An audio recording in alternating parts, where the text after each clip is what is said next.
Easter தொடர் குண்டு தாக்குதலில் சம்பந்தப்பட்டு சஹ்ரான் மட்டக்களப்பு சிறைச்சாலையிலிருந்து வெளியேற்றப்பட்ட பின்னணி குறித்து அம்பிட்டிய சுமணரத்ன தேரர் குற்றச்சாட்டுகளை முன்வைத்துள்ளார். இணையதள தொலைக்காட்சி ஒன்றுக்கு வழங்கிய செவியில் மட்டக்களப்பு மங்களராம விகாராதிபதி அம்பிட்டிய சுமணரத்ன தேரர் இதனை கூறியுள்ளார். இதன்போது மேலும் குறிப்பிட்டதாவது, 2019 ஆண்டு நடத்தப்பட்ட ஈஸ்டர் தொடர் குண்டு தாக்குதலுக்கு முன்னர் கைது செய்யப்பட்டு சஹ்ரான் மட்டக்களப்பு சிறைச்சாலையில் வைக்கப்பட்டுள்ளார்.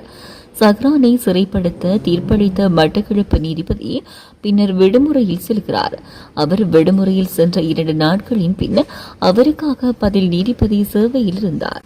அப்போது அவருக்கு பிணை வழங்கியது யார், பிணையாளியாக நின்றது யார் என ஏன் பரிசோதனை நடத்தவில்லை?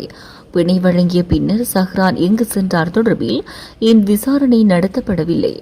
தாக்குதலின் பின்னர் அவர் வெளியிட்ட காணொளி நாட்டுக்கும் சர்வதேசத்துக்கும் இலங்கையில் இருப்பதாக தெரியவந்தது. நான் மட்டக்களப்பில் 35 வருடங்களாக இருக்கின்றேன். தமிழீழ விடுதலை புலிகள் காலத்திலும் இருந்ததால் இவை ஒவ்வொன்றும் தொடர்பில் எனக்கு நன்றாக தெரியும். காவல்துறை புலனாய்வு திணைக்களத்துக்கு அன்று நான் வாக்குமூலம் வழங்குவதாக கூறினேன். என்னிடம் சாட்சியங்கள் இருப்பதாகவும் தெரிவித்தேன்.